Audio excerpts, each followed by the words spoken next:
Welcome to Infidelity Truths. Before we dive into today's gripping story, please take a second to like this video and subscribe to our channel. Your support helps us create more thrilling stories just for you. Let's begin. The apartment became a war zone, but I changed tactics. I shut down completely. No more arguments, no more explanations.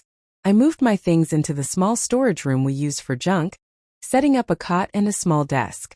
I cleaned only my own mess, cooked only for myself, paid only my half of the bills. The fridge stayed empty unless Patrice filled it. Every word I spoke to her was clipped, polite, the bare minimum. I became a ghost in my own home, untouchable and unreachable. Patrice hated it.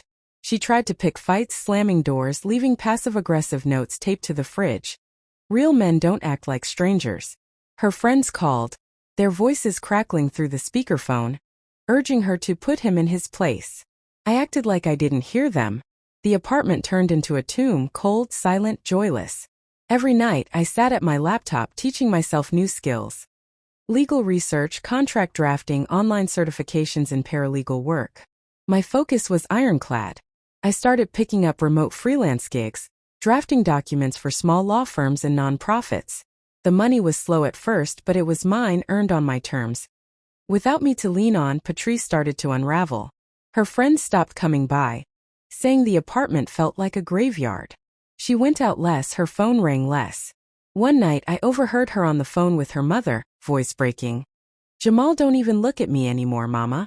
It's like I don't exist." I didn't care. I was too busy building the life she tried to burn down. I took it further. I started volunteering, offering free legal advice to neighbors, single mothers, elderly folks, people who'd never had anyone in their corner. I hosted workshops in the living room, spreading out paperwork on the coffee table, inviting people in to learn about tenant rights or how to navigate small claims court. Patrice couldn't stand it. She had to watch as the community she'd once gossiped with now came to me for help, offering their gratitude and respect. I was becoming the man Vernon always knew I could be. Then I brought my mother to stay with us. She'd had surgery and needed a place to recover. I figured there was no better way to fill the emptiness than by caring for the one woman who'd never turned her back on me. Patrice seethed. She avoided the living room, glared when she saw us laughing together, complained about the noise of Mama's TV shows. But I was done caring about what Patrice wanted. I was rebuilding brick by brick. Behind the scenes, I was laying groundwork. I reached out to a lawyer friend from one of my freelance gigs, explained the situation, and started the process of having Patrice legally evicted. The apartment was in my name, the utilities too. I had every right. I crossed every T, dotted every I, and kept it quiet. Patrice never suspected a thing. She thought I was too broken, too passive to fight back. The day the eviction notice came, I printed it out and handed it to her over breakfast. She stared at the paper, her face twisting from confusion to rage to panic. "What's this?" she demanded, her voice shaking. "It's what you've earned," I said, my voice cold as winter. "You have 30 days to move out. I wish you luck." She tried everything, begging, cursing, slamming doors, calling her friends, her mother. No one came. Her friends were tired of her drama. Her mother too far away to help. Even Malcolm, who'd once called me weak, wanted no part of it. "You made your bed, Patrice," he told her over the phone. She spent her last days in the apartment sulking, the walls closing in. I never raised my voice, never let her see me angry or hurt. I carried myself like a man who'd survived a fire, scarred but stronger for it. When the movers came, Patrice didn't look at me. She left the keys on the table and walked out with 2 suitcases, her head bowed. I didn't watch her go. I stood at the window, looking out at the street, at the world Vernon had wanted me to survive in. I felt no joy, no triumph, just a quiet resolve. I'd lost so much. My uncle, my security, my trust and love. But I'd found something worth more. Myself, tested and unbroken. In the months that followed, I kept building. My freelance work grew, and I landed a contract with a nonprofit helping low-income families navigate legal disputes. I kept volunteering, expanding my workshops to community centers across South Dallas. My mother recovered, and before she left, she kissed my forehead and said, "Vernon's smiling down on you, Jamal. I've never been prouder." Malcolm came around too, apologizing for not seeing what I'd been through. We started rebuilding something like brotherhood, piece by piece that I heard about Patrice through the grapevine, crashing on couches, chasing jobs that never panned out, running through what little sympathy people had left. I didn't gloat. I just lived. For the first time in years, I slept deeply, without fear. I'd survived a world that never wanted me to win, and I was still standing, on my own 2 feet, with Vernon's lessons etched into my soul. The day I got the news about my Uncle Vernon's passing, it felt like the world tilted on its axis. The ground beneath me shifted, and I was falling through memories, through grief, through the weight of losing the only man who'd ever truly shown up for me. Vernon wasn't just family. He was the anchor in a world that chewed up black men like me and spat us out broken, hollow, or worse.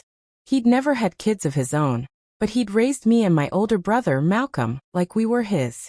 When our father walked out, I was barely too young to remember the shape of his face or the sound of his voice.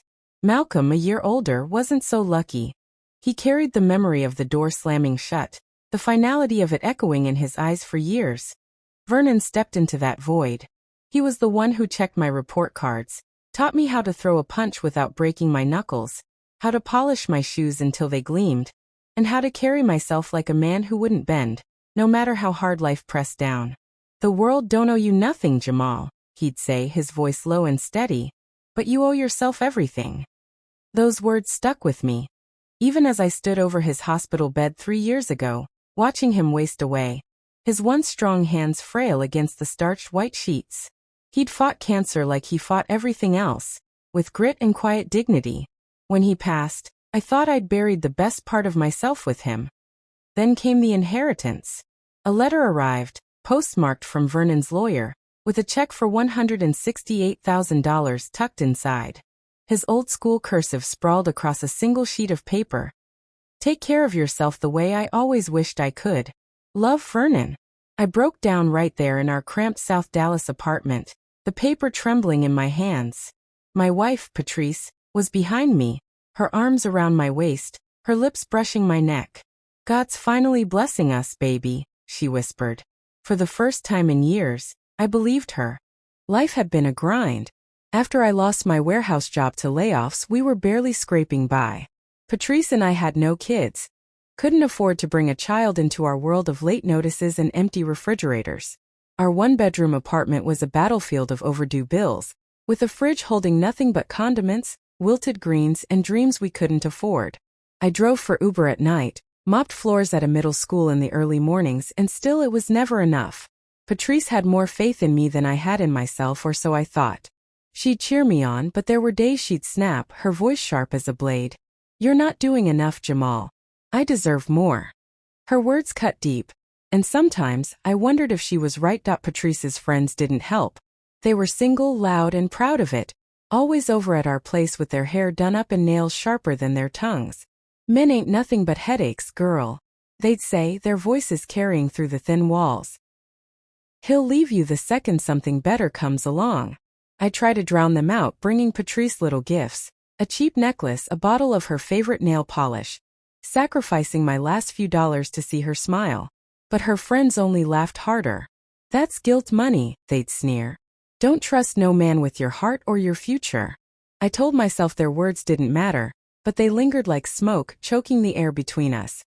That check was supposed to change everything. I saw it as a lifeline, a way out of the quicksand we'd been sinking in. I planned every cent. Pay off the back rent, fix the car that coughed and sputtered every morning, get Patrice the dental work she needed after years of putting it, %% off. Maybe I could take some online courses, pivot to a real career, something stable like paralegal work like Vernon always said I was sharp enough to do. I could stop running uphill in the rain, always one step from slipping. For the first time in years, I let myself dream. But dreams don't survive fire. The day I was supposed to deposit the check, I came home to a smell that stopped me cold, something sharp and acrid like burning paper. Patrice stood at the kitchen sink, arms crossed, her jaw tight as steel. I saw a wisp of smoke curling up from the drain and my heart sank. The envelope lay empty on the counter, Vernon's letter gone. "What's going on?" I asked, my voice barely above a whisper, already dreading the answer. "It's done," she said, her eyes meeting mine, unyielding. "I burned it." The world went quiet. My knees buckled and I grabbed the counter to steady myself. You what?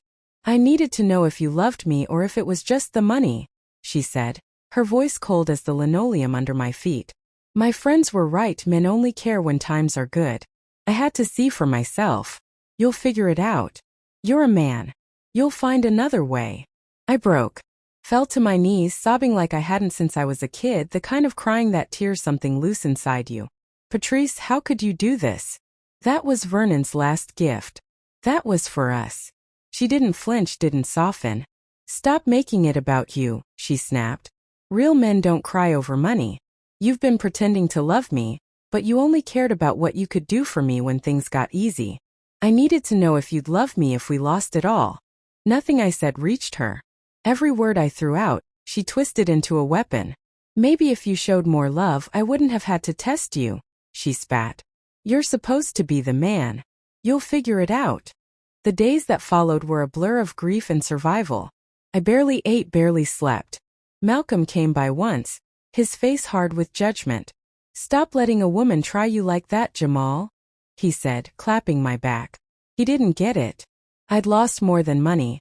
I'd lost my only family, my only security, my pride. All because the woman I loved wanted to prove a point. The bills didn't care about my pain. Rent was overdue, the car was on its last legs, and I was back to hustling, landscaping, pressure washing, any temp work that paid a few bucks. Patrice stopped helping altogether. She barely spoke to me except to nag or criticize, her friends' voices echoing in her words. When they came by, they glared at me like I was a cockroach skittering across their clean floor. One evening, as I drove for Uber, my phone buzzed with a lifeline. An office downtown wanted to interview me for a paralegal position. Vernon's voice echoed in my head. You got a sharp mind, Jamal. Don't let it go to waste. I'd taken a few community college classes years ago, before life forced me to drop out. I ironed a second-hand dress shirt, tied the tie Vernon had given me for my high school graduation, and prayed the car wouldn't stall on the way. I walked into that interview with my head high, answered every question with the confidence Vernon had drilled into me. I got the job. The salary wasn't life-changing, but it was steady with room to grow. I threw myself into it, staying late, reading every file I could, soaking up knowledge like a sponge.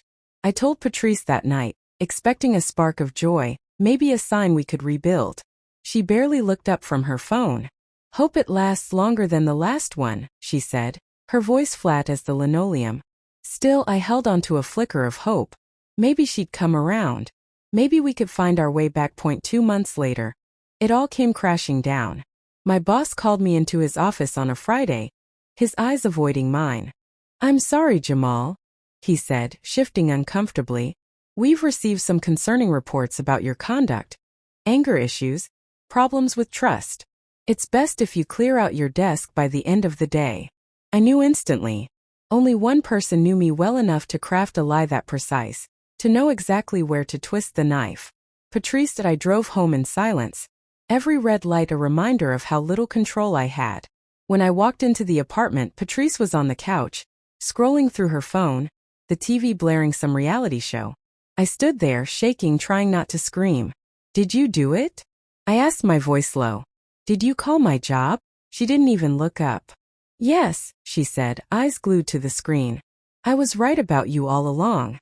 You never loved me. You've just been pretending. Maybe now you'll admit it. Something inside me snapped. I roared, all the pain and betrayal spilling out. I've given you everything. I've worked myself to the bone to make you happy. I lost my uncle, my security, my trust. All burned to ashes by you. And you still think I don't love you? What do you want, Patrice? What more do you want from me? She shrugged, her voice cold. I want the truth. And the truth is, you ain't got it in you. You're not enough. That was the moment I broke. Not in tears, but in resolve. I felt hollowed out, stripped to the bone, but something else stirred inside me. A quiet, unyielding strength. I was done fighting for someone who'd set fire to my world. I was done begging for her to see me. The apartment became a war zone, but I changed tactics. I shut down completely. No more arguments, no more explanations.